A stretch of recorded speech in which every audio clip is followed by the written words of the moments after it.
Hey, it's your boy Elder Rich here, and you're watching Envy's channel. Yo, what's up guys?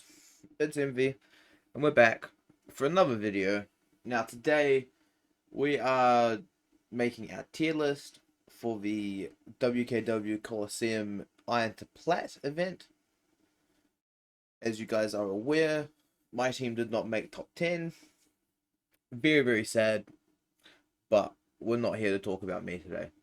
So, I'm breaking the tier list into 3 categories. We've got Contenders. So these are people who I think have the ability to win the event. We've got some dark horses to where if they get their shit together, they could potentially could challenge some of the contenders. And then we've got the cannon fodder, the teams who I don't think will be able to do much. So we're going to start with the 3 obvious ones. Now, these will not be in order. It's just who I think are the contenders. So we'll start with Quantify. We haven't really seen too much of them, but the mid laner is very solid. You could probably make the case for the best jungler in the comp. Top laner survives the laning phase, and their bot lane is also very, very solid. The downside of them, maybe if they're playing too much towards late game and some of the other teams are able to capitalize early, but because it's Iron to Plat, it's very hard to actually close the game out, as you guys may be aware. We then have MT1. Now there's 2 of these massive teams, but MT1, which is their, I'm gonna say their good roster. Don't know too much about some of the players, right? Like I know they support Nardude and their mid laner Aero. I've seen a little bit from their AD carry, who seems very, very competent in what he does. And they won week 1. I believe they got knocked out by Quantify week 2 in like a 50-minute game. So it's quite close between the 2 of them. And we'll have to see a little bit more, because I haven't seen too many games from a lot of these teams outside of the ones which I have played into.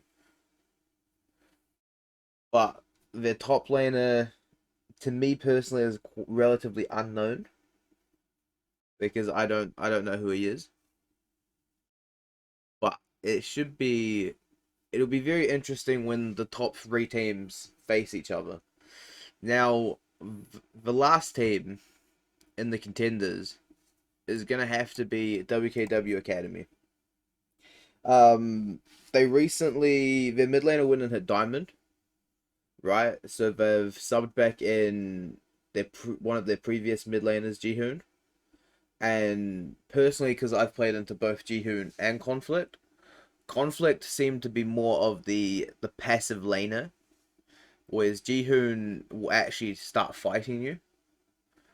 So this might make Academy a much more dangerous team, but it could also crash and burn them.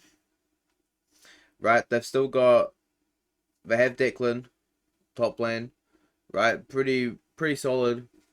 B is the jungler. Now with Jihoon as mid, the AD carry is Hashara. I may have butchered that name. And Triggered as the support. So with some more aggressive pieces, I could see, old style Triggered coming back, and this could make them very, very dangerous to some of the other teams. But we'll have to see how changing up the mid lane position affects them. Now we'll move down into the contenders.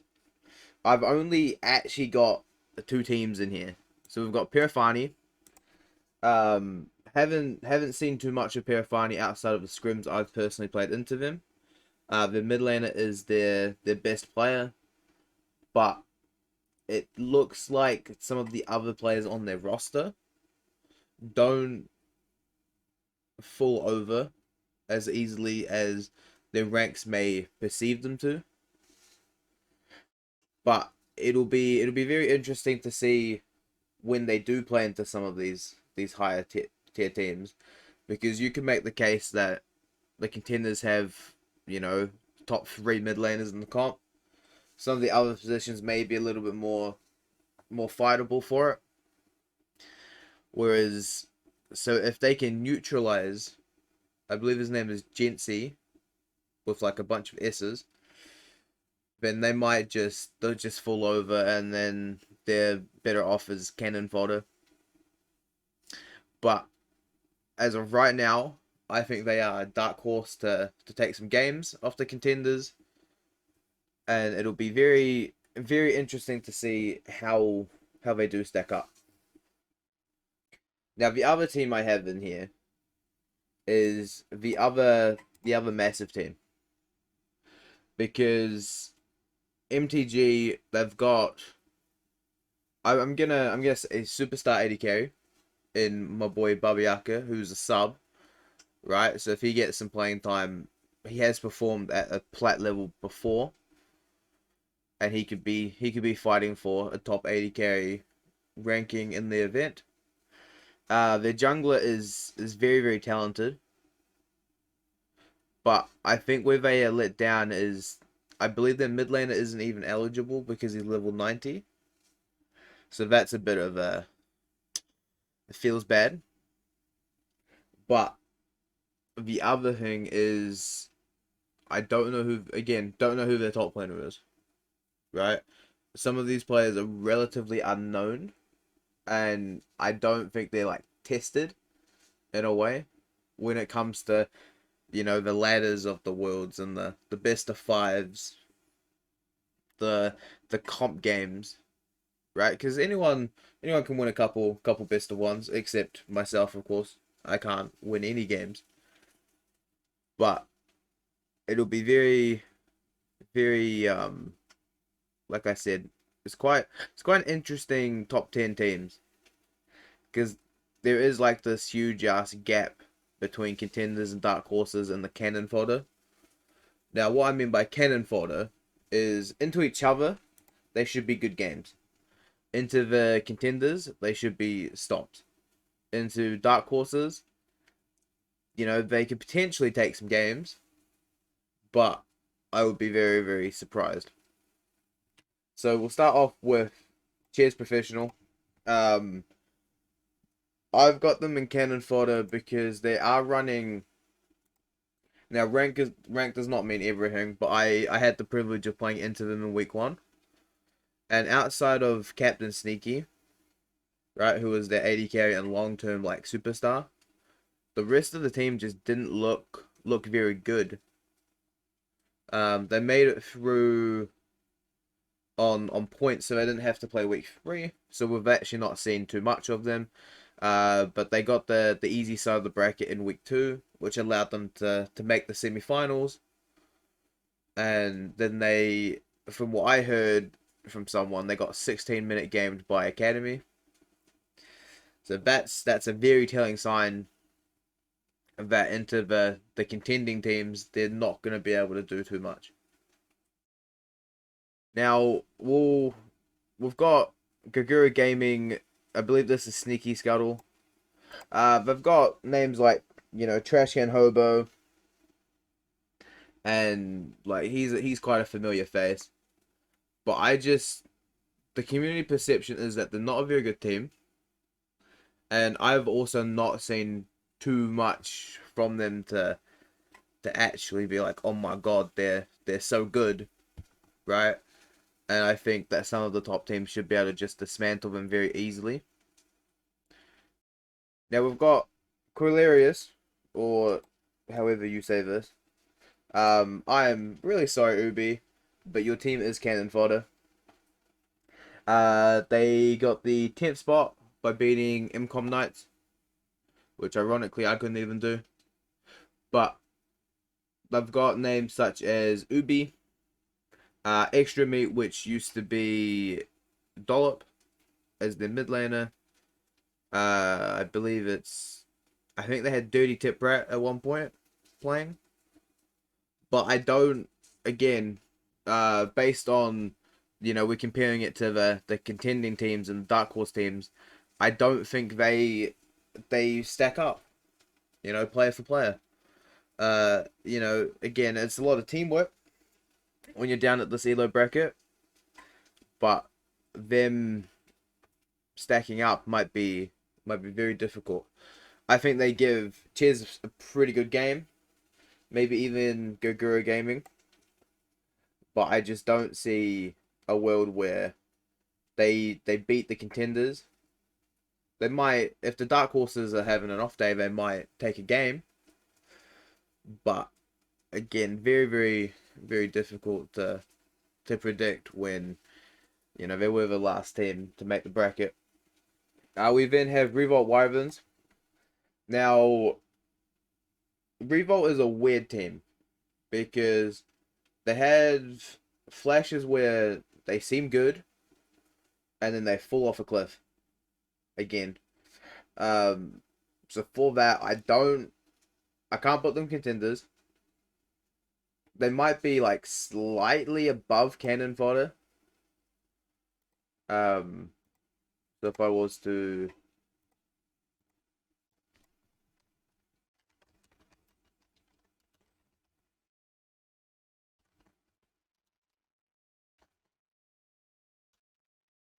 right, so we got not as bad cannon fodder. I'd chuck them here. I'd probably have to move that team up as well. Now it's so Revolt Wyverns. We took them as Kraken, Kraken ESC, whatever we were called. We took them 40 minutes in a game that we should have won. They got a pick onto me, and so we lost the game. But it seemed like they were able to stop us from closing out. Whether or not that is poor decision making from us, which I've been told was the case, or they had the ability to stop us. But I'm gonna put them in not as bad cannon fodder. And then we've got Sydney Wyverns. I know nothing about this team. But I've heard from people that they are better than Revolt Wyverns. So I'm going to have to take the community perspective on that one.